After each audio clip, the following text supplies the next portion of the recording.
राज्यातील शेतकऱ्यांच्या कर्जमाफीबाबत सरकारची भूमिका सकारात्मक आहे. शेतकऱ्याला कर्जमुक्त करून त्याचं मनोबल वाढवण्याचं शासनाचं धोरण असल्याची माहिती मंत्री संजय राठोड यांनी दिली. शेतकऱ्यांबाबत कॅबिनेट बैठकीत चर्चा झाल्याचंही राठोड यांनी सांगितलं.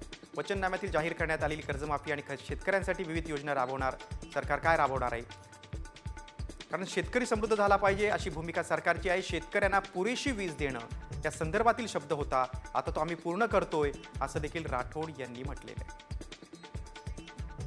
कर्जमाफीबद्दल शासनाची भूमिका ही अतिशय सकारात्मक आहे. निवडणुकीच्या काळामध्ये जे वचननामा होता त्या वचननाम्यामध्ये सुद्धा शेतकऱ्यांना आम्ही कर्जमुक्ती देऊ आणि त्यांच्यासाठी वेगवेगळ्या योजनासुद्धा राबवू, कारण या राज्यातला शेतकरी हा समृद्ध झाला पाहिजे. कॅबिनेट बैठकीमध्ये वारंवार या विषयावर चर्चा झालेली आहे आणि त्या दृष्टीनं पावलं आज सुरू झालेली आहे.